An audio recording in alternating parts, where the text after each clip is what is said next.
Alright, what's going on, guys? Welcome, everybody, to the ultimate guide for the brand new Zombies mode called Outbreak. This is a free-to-play mode released with Season 2, and is quite different to literally anything we've played in Zombies before. At first glance, this game mode can definitely be intimidating, so today I figured I would make an ultimate guide to show you how everything works in this game mode, and then how you can have the smoothest experience when you do load it up for yourself. Now, while you can play Outbreak solo, that's completely viable, and I'm going to be showing you all solo gameplay in this video to make things straightforward and easy to digest.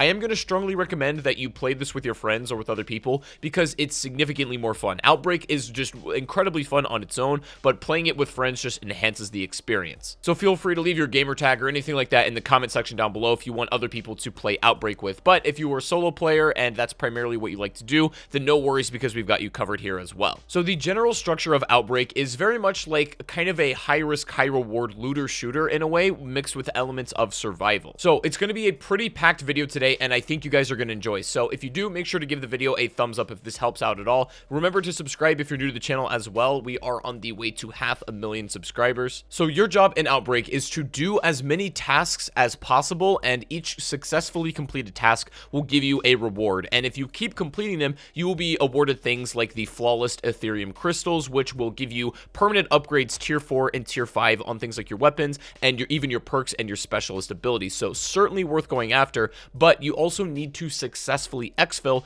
in order to keep those rewards. Now, opposed to a regular zombies map, you pretty much have all the time in the world you need to go and loot things in random buildings to get prepared. You aren't constantly being swarmed by zombies if you don't want to. You essentially control the pace of the game as the player, which is really nice. You're also going to have a full mini-map, and this obviously can be changed and things can be rearranged around depending on where you are in the map and also which board you are on. So I'm going to go over a few of the really important icons to understand what they mean, where they are, and how to interact with them. Your most important objective will always be the star icon. Now, don't worry, this will also appear on the screen depending on where you are in the map, so this is telling you where your main objective for that is located, so you can never lose it. On here, you have things like jump pads, the pack-a-punch machine, the mystery box, crafting tables, and also drivable vehicles. It's important to note that you don't necessarily have to visit all of these stations in order to, pack-a-punch your weapon or receive new equipment and gear, as there are going to be randomized loot boxes just within the, buildings and structures that you have around the map. These boxes have the possibility to give you things like weapons and perks, but more often than not are just going to give you like scrap and points and salvage, things of that nature. Of course, there's also going to be armories, the trial stations, which you can use like traditional zombies to receive rewards from, the Wonder Fizz machine, and much more. So essentially, you can utilize these at any time, any place in the game, and you can also gather,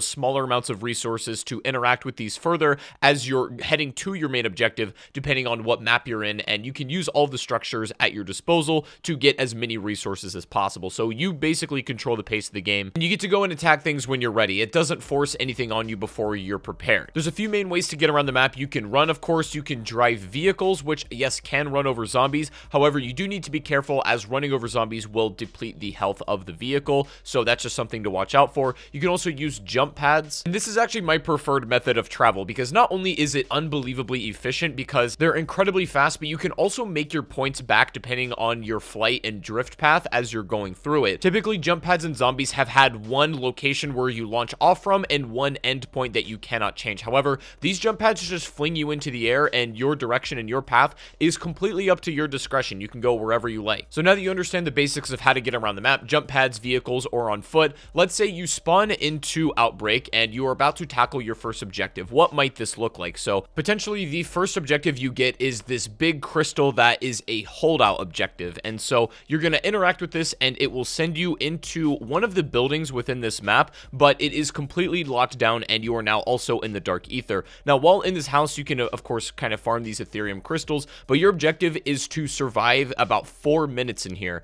And if you're doing this on like the first difficulty, this is the first objective you get, it's really not that hard at all. You can even use your loadout weapon to get across this. Typically, your first main objective is going to be very easy because obviously you don't have anything set up, your guns aren't pack-a-punched or anything, so it's not going to be too bad. If you end up getting this objective, it's really not that hard at all. However, depending on your game, you may get a different objective as well, and this one is a little bit more tricky. This, you need to transport ethereum crystals from 2 locations back to a truck. So you will see that there are these 2 canisters that need to be unlocked. unlocked, you have to interact with them in order to receive the ethereum canister. And while holding it, you are completely unable to sprint, you can't crouch, and you can't jump. However, you can shoot, and also the ethereum canister will give you a specialist ability that can essentially act as a shockwave, killing all of the enemies in your vicinity. This is of course made for, you know, teammates to cover you and stuff like that, but can still be done as a solo player. The canisters also have a time limit, so it's extremely crucial that you make it back to the truck as soon as humanly possible. You will see the timer on the left side of your screen indicating how much time you have to complete this entire objective. As soon as you deposit both ethereum canisters, the objective will end, the zombies will stop spawning on you momentarily,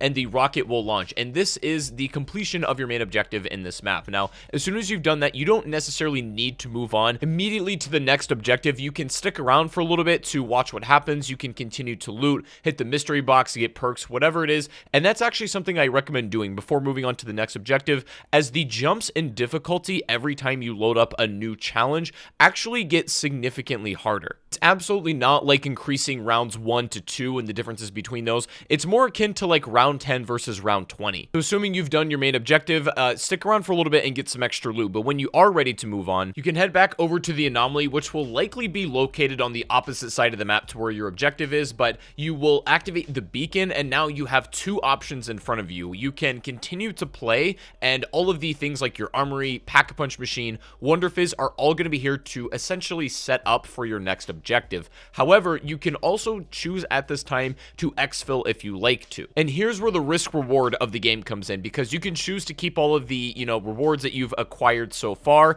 exfil successfully and keep all of them, or you can continue to gamble and go after the next objective by warping, and that will put you into the next map and obviously give you another objective. So assuming you continue to go forward, you will be warped into the next map, and also the round counter on the right side of your screen will change to a 2, meaning that the difficulty has increased pretty dramatically. And again, these are not like typical rounds. It's not the difference between round 1 and 2. Like, it's a pretty big jump. Now, ideally, if you're optimizing correctly and you're taking the pace of the game kind of at your own leisure, then you can sort of control how you scale with the difficulty, and it still should be fair, yet a challenge. As the rounds start to increase and the difficulty cranks up, not only are you going to have like harder objectives and they're going to be a little bit more intense, but you will have to encounter different enemy types as well. Alongside all of the current enemies and special enemies in Cold War Zombies, we are also going to have a couple of new ones, like specifically the Tempest. This basically functions as the Avogadro did in Black Ops 2, where it can shoot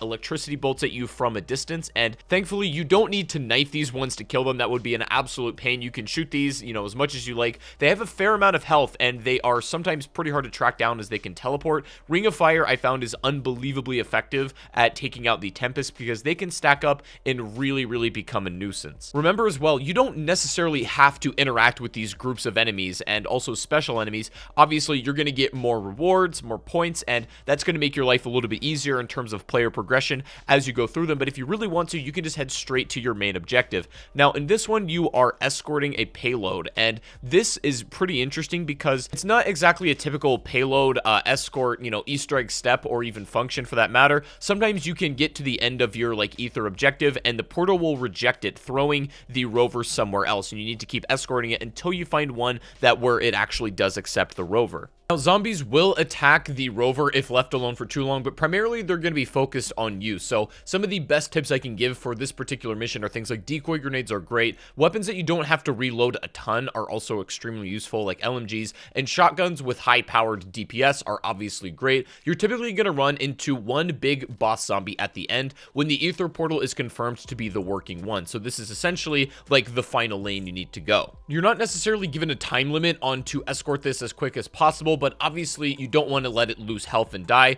and you also don't want to just mess around too much so that you get yourself killed. You pretty much want to be as efficient as possible and as close to the rover to get it into the final portal and complete this one objective. It seems to me in this particular one, the less you mess around, the better. Just like the last objective we did in the previous map, you can hang around as long as you like to go and, you know, interact with things like get Pack-a-Punch and whatnot. Now, keep in mind as well, if you're going to be doing those things, just interact with the anomaly to begin with and activate the beacon, because all of those things will be given to you upon each objective completion. You'll have the Pack-a-Punch machine, armory, crafting table, and Wonder Fizz. I'm also going to recommend that you get at least one gun with the new ammo mod that deals explosive damage on your bullets, because this makes makes it a lot more powerful against armored enemies, which when the difficulty stacks up become quite a threat, and this is effective against things like manglers, heavy zombies, panzers, anything that has a block of armor over its body. Other things like Blast Furnace and Deadwire and Cryo Freeze can hurt things like Megatons and also Plague Hounds a little bit faster. It's good to have a nice variety between you and your team about what you guys are running and who's going to focus on what specific enemies. Assuming you've completed the second one and you move on from that, you'll be teleported into the third map, and this is where things really start to heat up a little bit. Now, same story as before, you can take all of the time you need to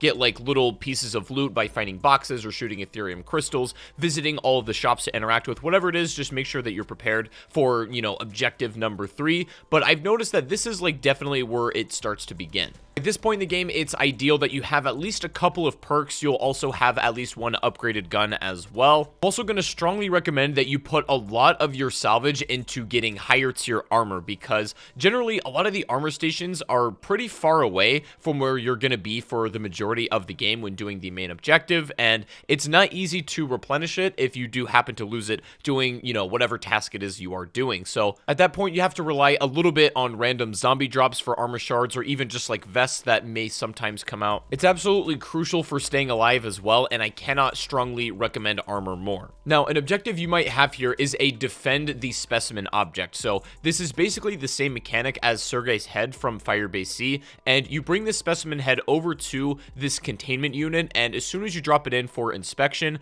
and to analyze it, it's going to start making a lot of noises and a battle cry for all of the zombies to rally on its location. So you need to defend it, as the zombies are going to be trying to break it out of that machine. If you're even a relatively experienced zombies player, then you shouldn't have too much trouble with this, and I'm not going to tell you that it's unbelievably hard to defend it, but keep in mind it can get a little spicy in here, so just make sure that you're being careful at the same time. As the timer gets closer to 0, they're going to spawn more heavy waves of zombies at you and even special enemies. So depending on what difficulty wave you're on, they're probably going to throw a bigger mixture of boss enemies at you, and that can really throw a spanner in the works and be really difficult if you're not prepared for what's coming. Now, something that's really cool about all of the maps, as soon as you complete the main objective, stick around for a little bit, because there might be some extra things that you cannot interact with before you complete the main objective, but as soon as you have done it in that particular wave, some things then become unlocked. So for example, a dragon head icon may appear on your map after doing the main objective in a map, and if you come over here, you're going to interact with this like computer trial station,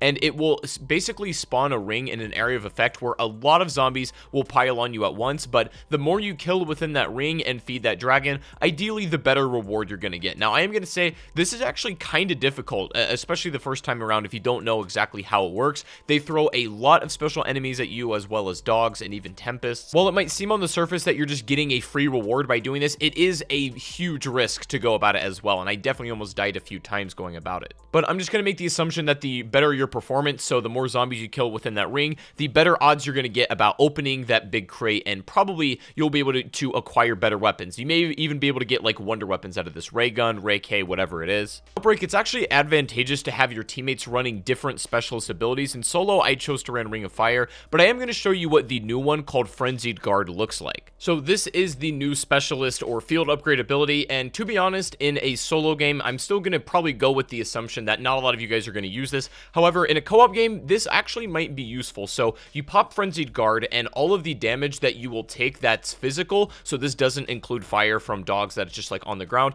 but any physical incoming damage from zombies that you will take will only apply to your armor, so you won't actually really die. It's almost impossible to die in Frenzied Guard. It can also be further upgraded to last longer, to repair all your armor and stuff like that, so it will become more effective over time, and it does have its uses, so use this and try to get creative with it. But let's say you got to a point in the game where you're ready to exfil and keep all your rewards. You'll go up to the beacon, and instead of warping to the next location, you're just going to go ahead and call in an exfil. Now, you've got about 2 minutes or so, 2.5, to get over to the exfil site, and the thing is, you just need to literally book it there by any means necessary. You can use vehicles, jump pads, or even just run. Now, it is absolutely the case that the quicker you get there, the better, because you're going to have more time to kill the enemies that you do have on site. You don't need to kill every enemy that spawns during the sequence, and that's the key distinction. I think a lot of people are going to get confused and try to kill every zombie in their path. You simply need to make it to the location, and it's going to give you a number of what you need to take out, and that is specifically what you need to focus on. So I am going to recommend things like chopper gunners, other kill streaks that can help you take out large sums of enemies, like